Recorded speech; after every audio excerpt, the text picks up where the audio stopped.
I won't say my name, it's written there. No, it didn't. No, it's the title of my speech. Today I will talk about one of the most favorite and lucrative gaming franchises, Grand Theft Auto, GTA. Who knows about GTA? Who played GTA? Please raise your hands. Back if you didn't. Okay, there are many people. Vice City? Why are you? Yeah. When I played GTA 3 for the first time, it was a mind-blowing thing for me. It was a huge world, 3D copy of New York that was named Liberty City, and I could go literally anywhere, do anything, and do many missions like robbing a bank, going up a barge, selling and smuggling drugs, starting a gunfight with federals and the army, and etc. But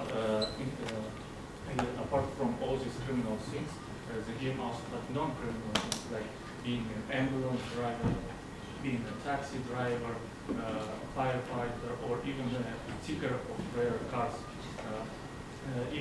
If only you find a mysterious garage with a list of cars behind it. So, one thing about the games that I forgot about to say, the Grand Theft Auto 5 was sold around 200 million copies in the world. Yeah, it is so many people in the world. I didn't know it too, and it lost only to Minecraft. And this is actually how it's recommended to play GTA 3. I see it's just citizens are basic laws. And the name behind this game was the same culture. It wasn't an American who hated American culture.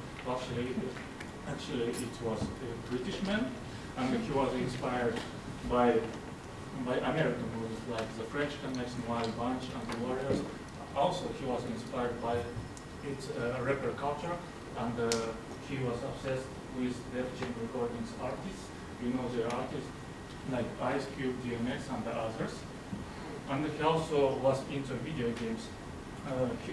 He was very rich because his parents were rich. His mother was a popular actress, and his father was the owner of the most popular jazz club in England. So he could afford all these consoles because they cost like 300, 400 each console, not counting the games prices. But the games in the 80s were different from the games nowadays because they were pretty simple.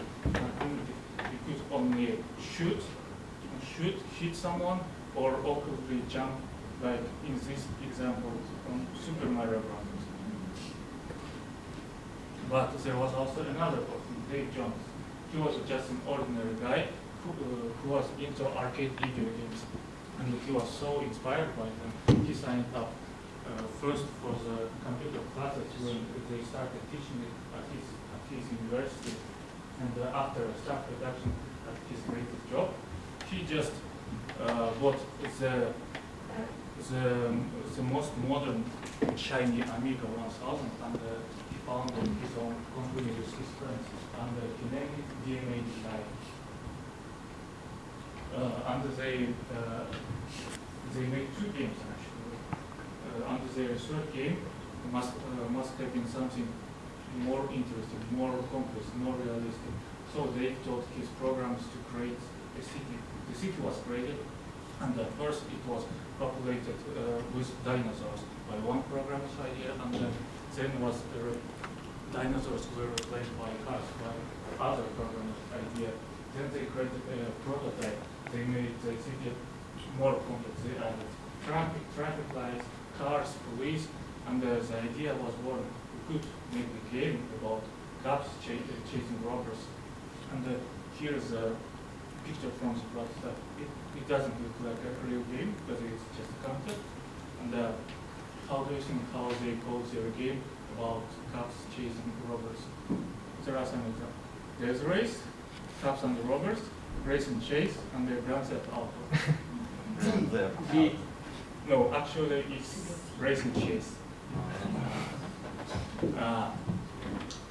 After creating Racing Chase, they sent a prototype to a company called PMG. It was a music production company that opened its separate department that created video games.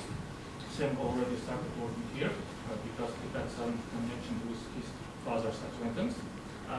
And he got a view of the game for the first time, and saw it and started playing. But there were some problems with the game because I will quote one person who said that it actually sucked. Because you had to be a cop, you had to obey traffic rules, avoid hitting pedestrians, and stop at red lights. Who thinks that a game like that would be interesting? No one would play it. Is it a game or a driving simulator? That was approved. And Dave and his team, they decided to change the game, and they thought, what if we change the game and you don't play as a cop anymore, but as a criminal? So they created a new bill and they sent it to DMG, and Sam started reviewing this game. And at the first time when he launched the game, it was different. But he then saw some changes. He could walk, run, sprint, and he could just reach the nearby car and pulled out the driver and he stole a car. What if I run over a pedestrian? He thought. And he did run over a pedestrian in the game. And instead of punishment, he got 100 points. Boom! That's the same point. Now it's a really interesting game to play. Now here's an example of the game. A man running over Krishna. And this time it was called Grand Theft Auto. And many people thought that the game became too controversial. And when they talked to the PMG's marketing department, they decided to advertise the game as violent as possible. So here's an example of this advertisement.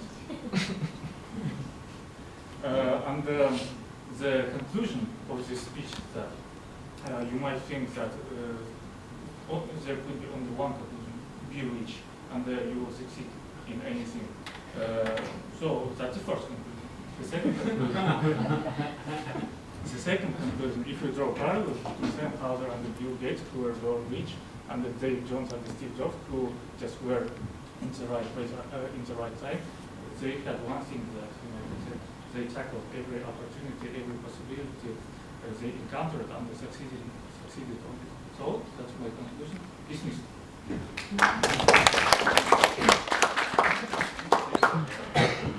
I have a question for all of you.